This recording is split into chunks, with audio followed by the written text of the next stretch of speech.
meditation will be led by Maha.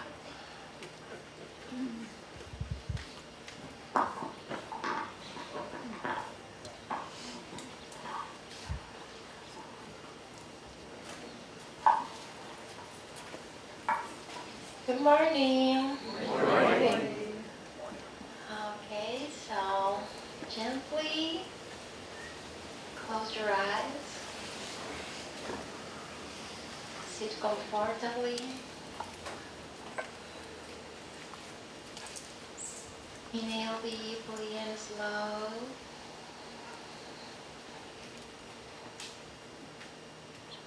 Feel the weight of your body in the chair, your feet on the floor. Breathe. The leaves whispering.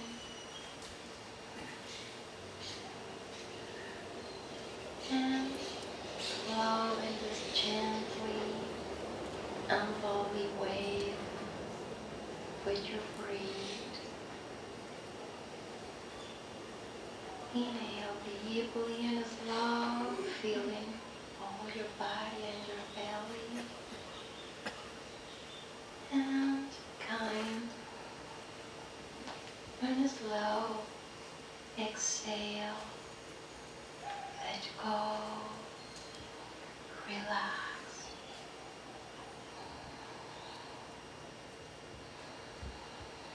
Be aware of your body.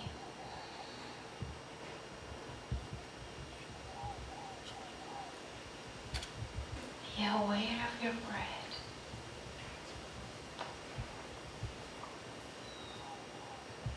Be aware of your heart. Focus on your heart. And the next inhalation, be aware of the beautiful golden sunshine light. And inhale this golden energy into your body, into your heart. Bring the light, the blessings, divine love, peace with every inhalation.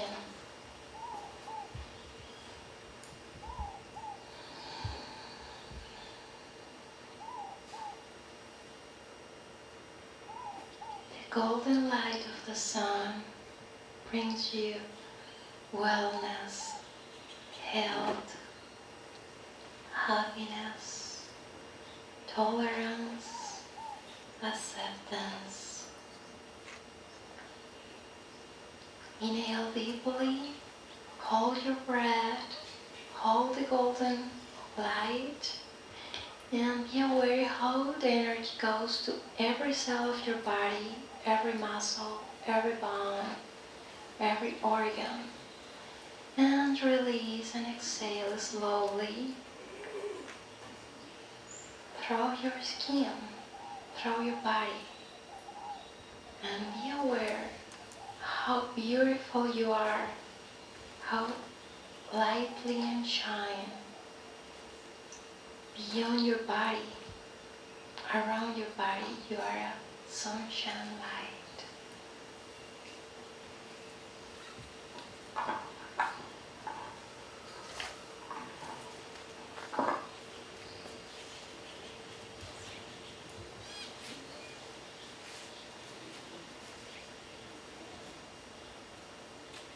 Thank you, Maha.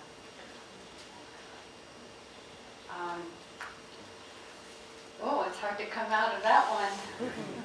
Our presenter today is Howard Edmonds. Howard Edmonds. Sorry, no S on the end. I'm sure everybody has seen him, the boyish face. He's unique among us. He kind of stands out. He's a professional storyteller, has occupations, from heating mechanic, landscaper, sheet metal estimator. But at the age of 34, and he's only 35 now, he rediscovered his passion for storytelling and has been telling them in schools, libraries, business dinners, and churches ever since. And he's had 5 specials on PBS. That's PBS radio. That's really the big time.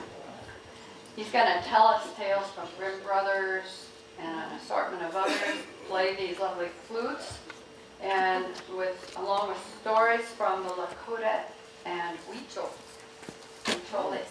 So let's welcome Howard Edmonds.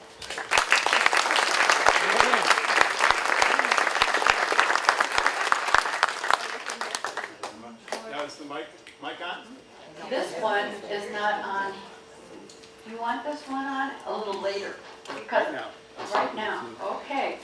Hello everybody, how are you today? All right. I feel very blessed to be here with this audience.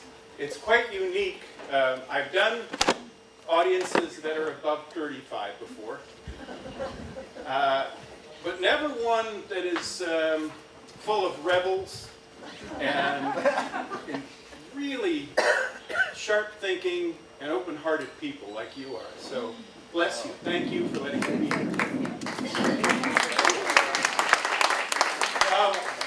I'm going to do a lot of different things today. I never know what I'm going to do when I get on stage. So that actually sometimes Inaj thinks I should use this as my name from now on. Sometimes I'm not Howard, I'm How Weird. But I always start by playing a little bit of the native flute. And so I'm going to ask you all, though almost not necessary after that amazing meditation, I'm going to ask you all at the count of 3 to take a breath together. Because when we do that, we unite ourselves. So 1, 2, 3. Let it out. Just realize all your hearts are now connected in resonance. This is going to be very interesting, hopefully. And you can even close your eyes for this if you want.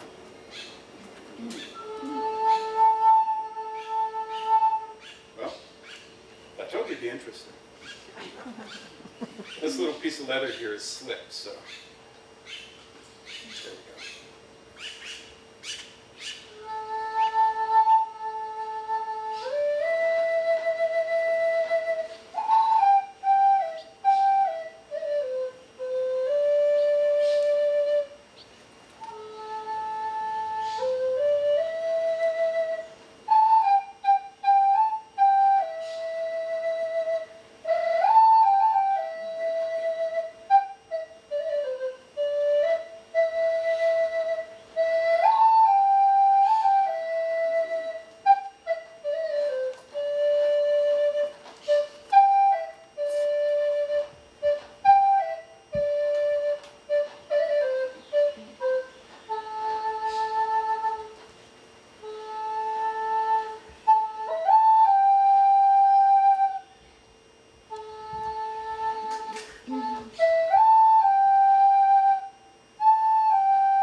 I normally don't talk about stories, I just tell them. And I will tell quite a few stories. But again, I have such an informed audience, I'm going to take this advantage of it. Everything that we know is a story. If you think you're scientifically minded, you believe the science stories. If you're religious minded, you believe the religious stories. By the way, none of them are true, completely. Well, a great man, one of my heroes, Einstein, said, reality is an illusion, albeit a persistent one. For example, in science, Most people believe the Big Bang Theory. Oddly enough, in 1998, a professor at the University of Rochester and a guy somewhere in Scandinavia discovered that the universe has an axis. Just like your body has an axis, we call it the chronic tube. The sun has an axis, the earth has an axis, the universe has an axis. Which means the Big Bang Theory is gone. And yet, most people inform their lives by that story in some ways. One of the interesting things about religion, and I've studied all religions, I love them all for what's there. Let's say Christianity.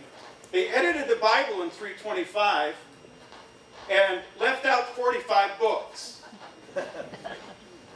In the Bible, we now know, oh, thank you. I forgot that one. In the Bible, we now know that only one of the books was written by someone who knew Jesus. That's the book of John. Matthew, Mark, and Luke were not written by the apostles. I don't know if you knew that or not. I think it's an interesting story. But two books that we know were written by apostles, the book of Philip and the book of Thomas, Doubting Thomas, they were left out of the Bible. Now, as a storyteller, I want to know, well, why did they leave those stories out? Well, come to find out, the book of Philip is really all about Jesus' number one disciple, a woman named Mary Magdalene. We can't have that. You know, to raise the feminine up, that didn't work. So that's a story. Now, I will tell you that I love the Bible. I love the information there, the words of Jesus. I love the words of Buddha, the words of Muhammad. Great people have visited us and said, "Psst, look at that." We often end up looking at the finger instead of that, but that's all right. So stories inform us. Stories have power. And we're all going to share a story right now that you all know, sort of. Not quite working. Oh, I didn't have it on? Oh. Sorry, were you hearing me in the back all right? My daughter says I've got a big mouth. So. How many of you have seen the Pie Man in front of Super Lake? The Pie Man. How many of you know his name? Arturo. Bless you. Arturo. How many of you know his story? Bless you. Double bless you. Bless you times 10. One day, Arturo got on the bus with the pies he had left from the day. It had been a bad day. And we sat together because I've talked to him before and gotten his name. And so I asked him about himself. And Arturo said, "I'm a landscaper." Well, that threw me off because I thought of him as the Pie Man. And I said, "You're a landscaper?" He said, "Yes, I had a thriving landscaping business in Guadalajara. And my wife decided to make pies on the side so we would have a little extra money. And one day we woke up, someone had stole my truck. And all of a sudden, he no longer could do landscaping. And he lost all the accounts he had. And the only thing he could do was bring the pies, and that's how you pronounce it, and to sell them in front of Super Lake. His wife makes the pies, and he goes around and sells them. And so a simple thing like losing his truck. I mean, in the States, if someone stole our truck, or in Canada, someone stole your truck, well, you call your insurance person, right? It was different, and it's different for people here. And so now I've informed you about Arturo's story. I would ask you, when you go to Super Lake, make a point of making sure he doesn't go home with any pies. Okay? Thank you. And so that's how stories inform us. By the way, if you pay attention to nature, it's always talking to you, right? How many of you have weird things like birds or flowers? Trees speak to you? This morning I got up, was taking the dog for a walk, and I hear the sound that I love to hear. I know there's a hummingbird nearby. I look up, and a hummingbird flew in a circle above me. Wow. And I went, whoa. And then I walked 2 more steps, and all of a sudden I heard the noise. I looked up, and it flew in the opposite direction above me. And I went, whoa, how cool is that? I walked across the street, and the hummingbird flew over my head towards the rising sun.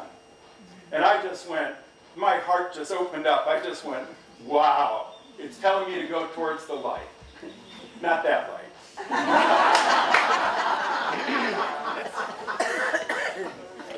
Now, I love stories, and I'm going to tell you my favorite Grimm Brothers story right now. Okay. How many have ever heard of the story called Grandmother's Table? Cool. We usually hear the ones with the ogres and the evil witches and bad wolves and all that jazz. This is one of their quiet little stories. And here's how it goes. Many, many years ago, at the edge of the Black Forest in a small cottage, there lived an old woman. Her husband had died, and so she was there by herself. And though she was getting more and more feeble as time went on, she made sure that every day there was an extra place setting at her table in case some stranger needed a meal. And she made sure that the extra bed was always made with clean linen in case some poor stranger on the road needed a place to sleep. In this way, she passed her days until as time went on, her hands began to shake more and more with the palsy. We have other words for it nowadays, but the palsy. And her eyes got dimmer and dimmer so that she could barely see. And finally, she closed up her little cottage at the edge of the Black Forest. And she went on down into town to live with her son, daughter-in-law, and their little 4-year-old granddaughter. And at first, everything was great. Why, the old woman would take the granddaughter out into the fields, and they would pick flowers for the table. The grandmother would tell the granddaughter stories. Oh, everything was just fine. Until one day, as they sat down to breakfast, the old woman reached out for the pitcher of milk, and because she couldn't see well and her hand started to shake, instead of grabbing the pitcher, she knocked it off the table onto the floor, and crash! Milk and glass went everywhere. And the son leapt up and said, "Mother! Mother, what is wrong with you? You're so clumsy. You're always knocking things over. You're always spilling things. What's wrong with you? Can't you be more careful?" And the old woman was abashed. She said, I'm so sorry. I don't mean to be in trouble. I'll try harder, I promise. And the son just shook his head and said, "Well, I hope so, Mother." And he sat back down. And for a couple of weeks, everything was great. But 2 weeks later, they sat down to lunch. And as the old woman lifted up the gravy ladle, the gravy bowl, she began to shake and quickly reached out, but not in time. And the gravy flipped over and went all across the tablecloth. And this time, the daughter-in-law jumped up and said, Mother, well, that was my favorite tablecloth. It's been in my family for 2 generations, and now it's ruined. I'll never get that gravy out. What's wrong with you? Why are you so clumsy?"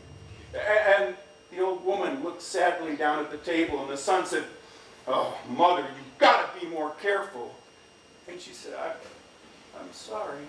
I will try harder, I promise. I appreciate you having me here." And the son and the daughter-in-law just glared at her. Everything was great for 3 weeks. But 3 weeks later, as they sat down to dinner, the old woman was sitting at the table, and she tried to be so careful. But as she lifted up the mashed potatoes in the glass bowl and brought them toward her plate, she set it down on the edge of the table. She couldn't see it, and it flipped over and hit the floor, and mashed potatoes and that beautiful cut glass bowl smashed to smithereens. And the son leapt up and said, "That's it! That is it, Mother! I warned you. I told you to be more careful. From now on, you will eat by yourself at that small table near the pantry door by the stove. You won't sit with us anymore." And the old woman couldn't speak. She choked with tears. And the next morning when they got up, true to his word, there was a place setting at that small table near the pantry door by the stove. And sadly, the old woman walked in, and she sat down at the table by herself. And as she ate her meal, she could hear her son and daughter-in-law and little granddaughter at the main table talking and laughing about this and that. And as the woman ate her meal, tears rolled down her cheeks into her food. From that day on, all of her meals tasted of the salt of her tears. This went on for a month. And one evening, the old woman walked in sadly, walked over to that small table near the pantry door by the stove, and she sat down by herself to eat her lonely meal.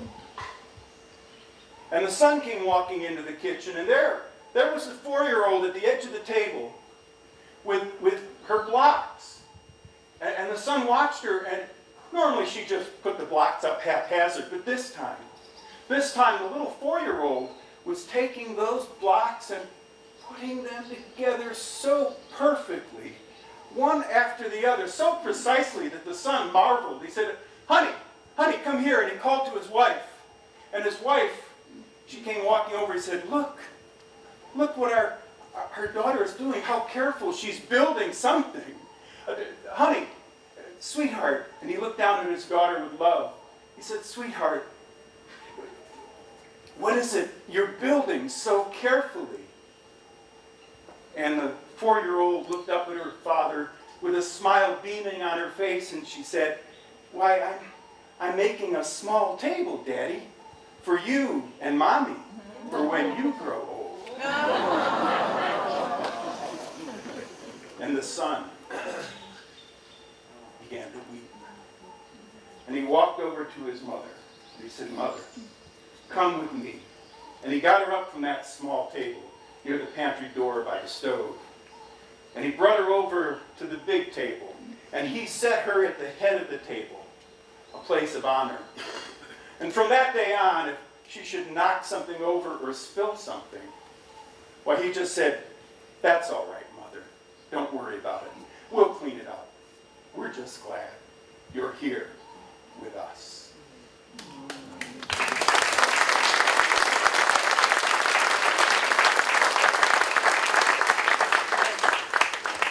You see why that's my favorite Grimm story? Nothing grim about it. I also like really stupid, silly things. How weird, huh?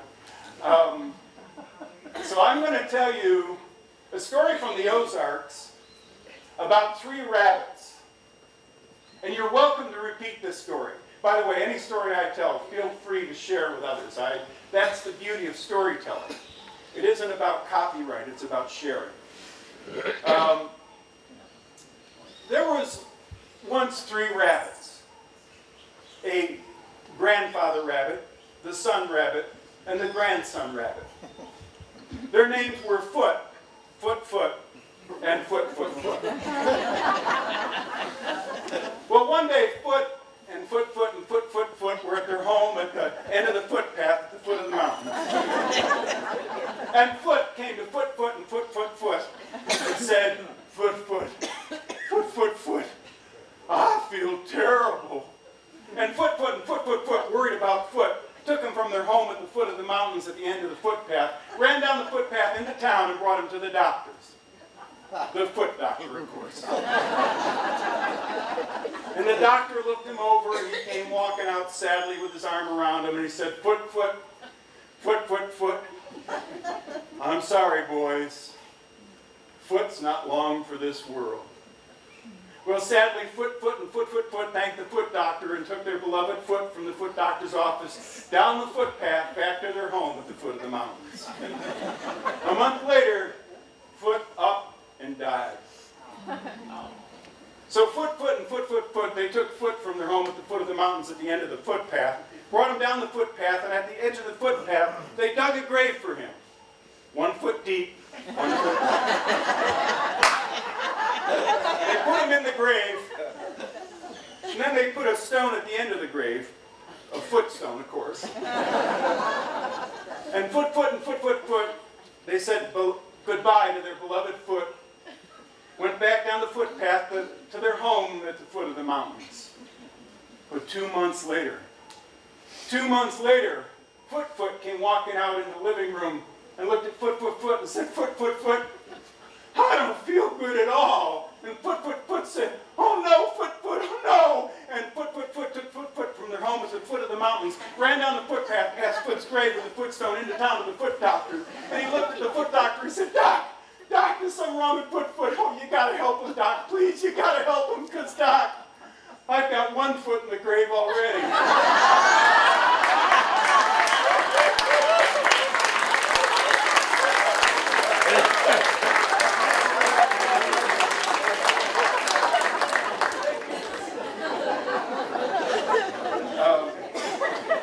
Feel free to repeat that story.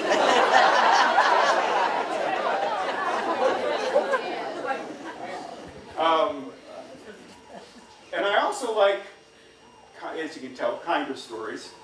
And so I like true stories, though it's really hard to tell with me what's true and what's not. There was a great man named Satya Sai Baba. Any of you heard of him?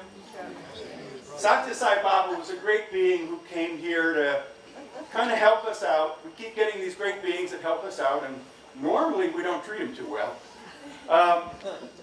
He was a really cool guy because he had this smile that would light up a room, and the bushiest fro you've ever seen in your life. He was really just a wonderful guy. He had his place over in India, and people would come from around the world to sit at his feet. And at the end of talking to 500 people, he would invite 10 people or so in to have satsang, I guess you would call it, to sit with him. Well, there was a man in California, outside of LA, up in the hills, and he had been an adherent of Satya Sai Baba. He loved Satya Sai Baba. And he always wanted to go to India to spend time with Satya Sai Baba, but it just never seemed to happen. But he was also struggling in life, like many of us. He couldn't seem to keep a relationship going.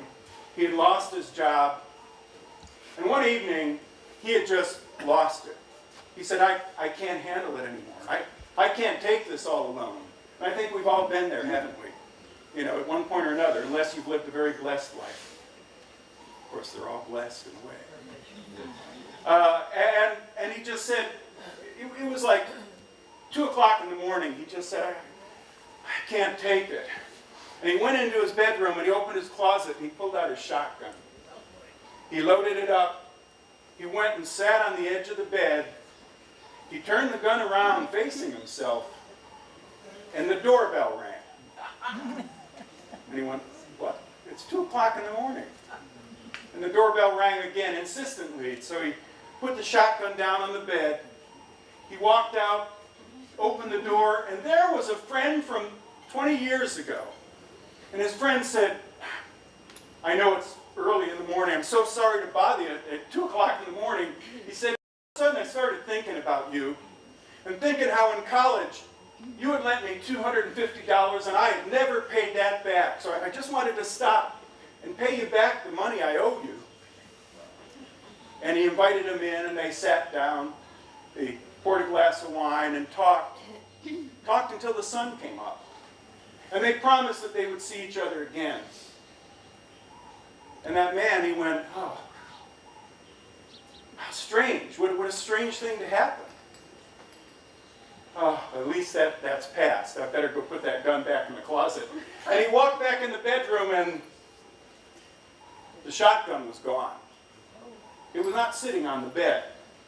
We thought maybe it fell on the floor. He looked on the floor, he looked under the bed, he looked in the closet, he looked everywhere in his house. The shotgun was gone. After a time, he forgot about it, and things started to go right. He got a wonderful girlfriend that understood him, and I'm looking for one of these. He got a better job than he used to have, and it seemed like everything went right in his life. And he started to meditate and study Satya Sai Baba again. And he got enough money together. 5 years later, he was able to go over to India. And he was in that group of 500 that got to listen to Satya Sai Baba talk. And then afterwards, the disciples went out and picked 10 people to have a special time with Satya Sai Baba. And they went to that man and they said, "Come with us." And he thought, it's like a dream come true. And he walked on in and he sat down on the cushions surrounding Satya Sai Baba. And Satya Sai Baba looked at all 10 of them. Then he came back and he focused on that man. And he said, "Come with me." He couldn't believe it. Satya Sai Baba wanted to spend time with him individually. And Satya Sai Baba took him into a back room. And he walked over to a desk and he opened a drawer and he pulled out a shotgun and said, "Do you still need this?" And that's a true story. Like I said, our stories inform our lives. Isn't that awesome? I love that. So. And another one along those lines, and then we'll do another funny thing because I like that too. You may have heard this one before. There were 2 monks that had belonged to a monastery, and they had certain rules. One of those rules was they would have nothing to do with women. They weren't allowed to hug women or walk hand in hand. They weren't allowed to do anything with women. And the old monk and the young monk were walking along one day, and they came to a swollen stream. I mean, it was a rushing torrent. And at the edge of the stream was a finely dressed woman looking around, trying to figure out how on earth she could cross this river now. And the old monk walked over. He bowed to her, and then gently lifted her up, much to the shock of his companion. And stepping into the water, walked across and gently set her down on the other side. She thanked him profusely. But the young monk, oh, he was livid. I mean, his whole body tensed up with anger, and he was like, he just could not believe it. And they walked along for an hour, 2 hours, 3 hours. After 4 hours, the young monk was about to explode. And he finally stopped in the clearing in the woods, and he said, I can't believe it. You know the rules of our group. You're not allowed to have anything to do with women. What on earth were you thinking, picking her up like that? And the old monk gently smiled at his companion and said, I put her down 4 hours ago. Why are you still carrying her?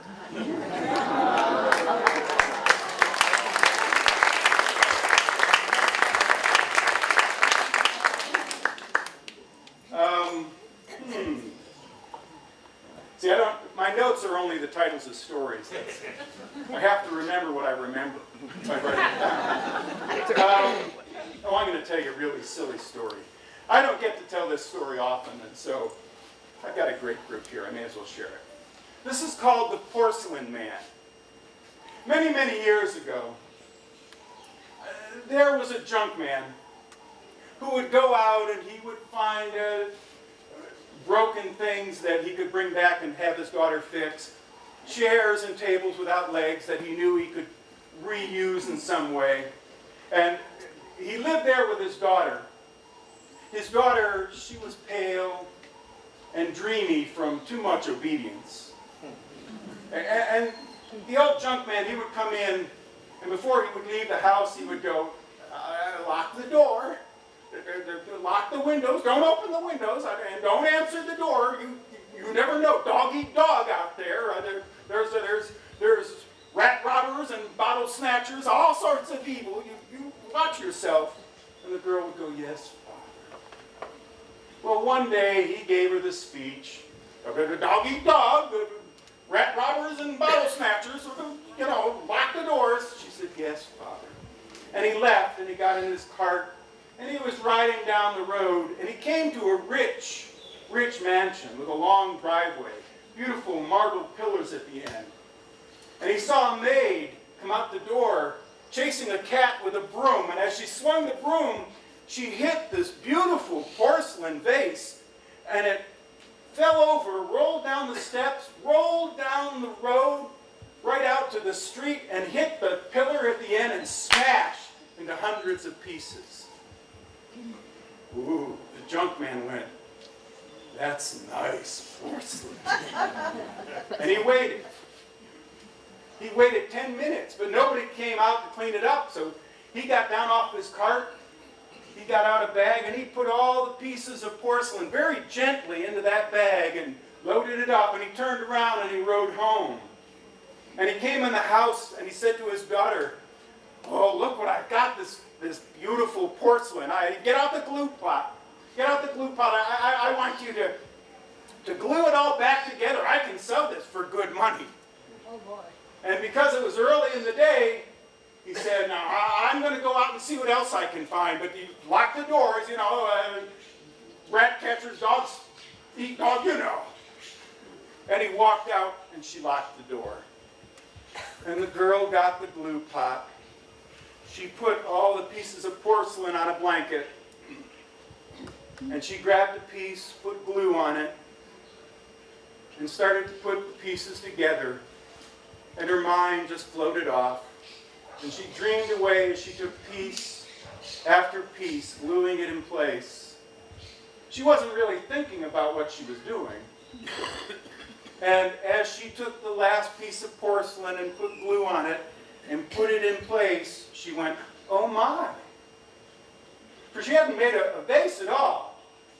She had made a porcelain man. Oh my goodness. A porcelain man that, of course, had no clothes on. And she went, "Oh my." And she quickly grabbed a blanket and threw it over his shoulders. And the porcelain man stepped towards her. He said, "I love you." And he put his arms around her and started to kiss her, just as the father came through the door. And the father, he saw this man kissing his daughter, and he said, "Glory be!" And he grabbed a chair and he lifted it up and he smashed him over the head, and the porcelain man broke into hundreds of pieces. And he said, "I broke his beam." Oh my! And the daughter said, "It's okay, Father. It wasn't a real man. It was a porcelain man." And the father went, a porcelain man that moved?" She said, "Oh yes, Father. And he talked." And the junk dealer went, "He talked? Oh, get your glue pot. You've got to make them again, put them back together again. We'll take them to the circus. We'll charge $1 a piece. See the porcelain man who talks and dances. Maybe he'll dance." And the daughter said, "Yes, Father." So she got the glue pot and she put the pieces of porcelain on a blanket and she began to put them together. But again, she was in a kind of dreamy state. And the father, who had been watching, was getting a little bored and finally fell asleep. And the girl, she got the last piece of porcelain. She put it in place and went, "Oh my goodness." She hadn't made a porcelain man. She had made a porcelain horse. And the father woke up when she said, "Oh dear." And he said, "What have you done? That's not a man. Here." And he grabbed the chair. He says, "I'll break it again. You put it together right this time." And the horse looked at her and said, "I love you. Get on my back, quick." And without thinking, because she had taught to be obedient, she leapt on the horse's back, and the horse leapt up through the window and went riding off down the road. It rode through the fields for miles and miles. And finally, in the middle of the fields, it came to a place where there was a big oak tree.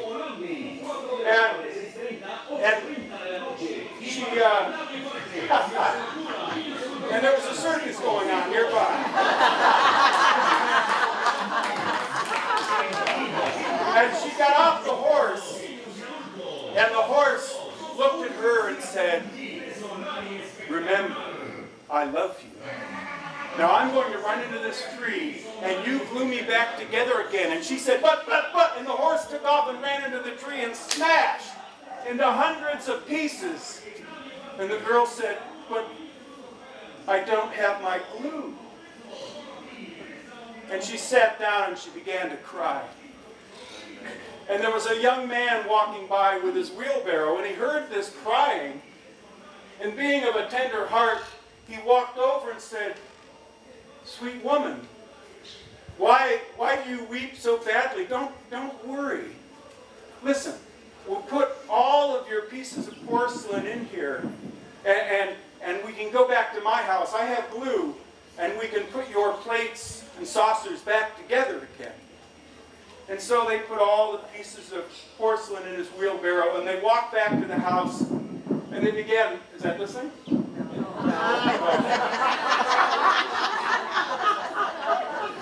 And they began to talk. And as they talked, you know how this happens. They started to really like each other. And they got back to the house, and they brought the porcelain in, and they laid it out on a blanket. And the young man, he got the glue pot. And he said, "Now, we'll put your dishes back together." And they sat there gluing and talking, and both of them, their hearts were moved by each other. They realized they had found someone special. And when they were all done, they had created a dozen plates, 6 cups with saucers, a gravy tureen, a sugar bowl, and a cream bowl. And so, together, they decided to make dinner. And as they talked and the steam rose around them, their hearts became more and more entwined. And finally, they put the food on the dishes and sat down across the table from each other. Kept looking at each other, kind of half smiling and then looking down. And the girl was looking at him. And she took her fork and she reached down to the plate. And the plate said, "I still love you." And the girl said, "Quiet!" And the young man went, "What?" And she said, "Oh no, it's nothing." And that's a story called The Porcelain Man.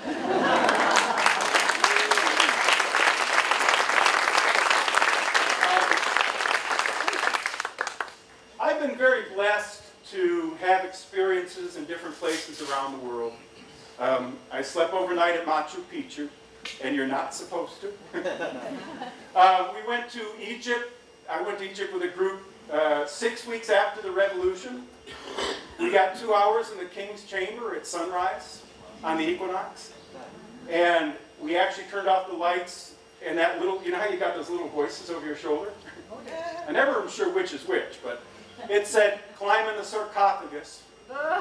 So I got up and I climbed in the sarcophagus and meditated for an hour in the Great Pyramid, in the sarcophagus. And I had a powerful experience that I want to share with you all. Last August I was in Mount Shasta. And the mountain, has anybody ever been to Mount Shasta? Does the mountain talk to you too? The mountain basically told me to be there at sunrise the next day. So much to the chagrin of the 2 women I was there with, because they said, "Well, don't go without us." But I wasn't told to bring them. I went to Mount Shasta right up as high as I could, that parking lot on top. And then I climbed up really high. I'm guessing I was about 12,000, maybe 12,500 feet above sea level. And I sat down and meditated, and my energy body just immediately, there's a thing called the Merkaba. Don't worry about that, but I kind of formed that, and I lifted up, and I went inside the mountain. By the way, my 3rd time inside the mountain. Again, another story. And there was this huge round area, and I landed right in the center, and there were thousands of beings there, but right in front of me was a guy you may know named Jesus. He's also known as Yeshua because he was Aramaic. And he looked at me and smiled. And then I noticed that Mary was there, and the Buddha was there, and Muhammad was there, and Lao Tzu was there, and all the great beings, male and female, but of course when they're at that level, they're beyond all that, were surrounding me. I mean, literally 1,000 of them. And I'm standing there in the center, and I'm going, "This is cool." When Jesus, by the way, You want to heal the world. You know how we get this dichotomy of left and right, black and white, male, female. Namaskara. You take the left, you take the right, you bring them together, and you unite. And Jesus did this and bowed to me. And as he did, every being in that room put their hands together and bowed to me. And I heard in my head, you are the divine. And I was told at that moment to remind every one of you, you are the divine. You are a spiritual being having a material existence. Like I said, albeit a persistent one. And so the note I'll leave you with is that remember, you are what you may be seeking and looking for outside yourself. God told the angels, don't worry about hiding it on the moon or in the ocean. Put it in their hearts. They'll never look there. Peace to you all.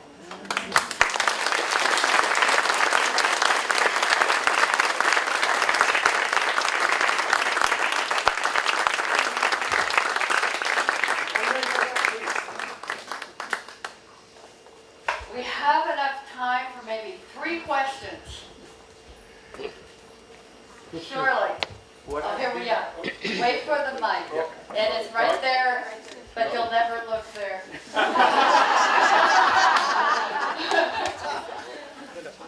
Yes, my name is Richie. What has been the most happy moment of your life? This moment. Truly.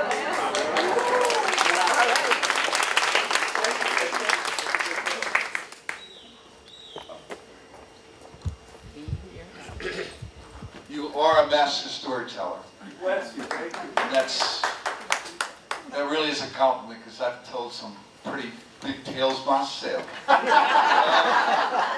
What mind-altering drug has given you the high that you can't, the most supreme ever? And don't say air, just give me an honest answer. Well, I am a child of the 60s. I had a powerful experience. I had a powerful experience from 1968 to 1972. I was on a nuclear submarine with a whole bunch of hippies, and so I did a lot of different things. And I will admit, over the years, every once in a while, I've done something called mushrooms. And the very interesting thing about that is what it does is it takes you out of the ego and kind of immerses you in the real world, the world of nature, the world beyond your thoughts and your mind.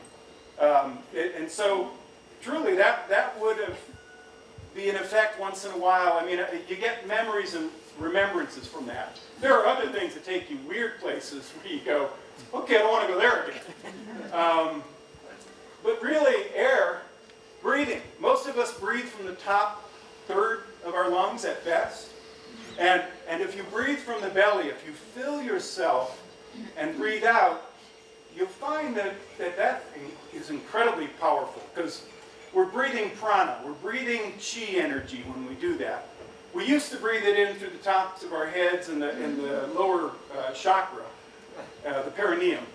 And what happened was that the fall of man was closing those things off and then having to breathe this way. So truly, your first answer was air. It's actually pretty accurate.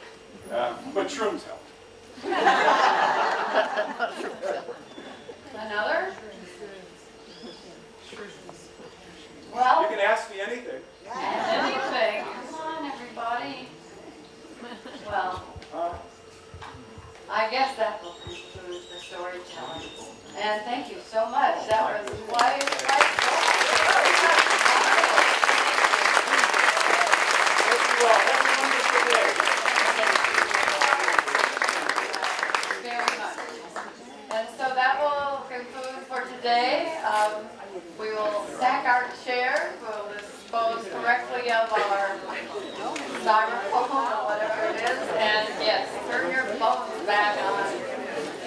Come back next week.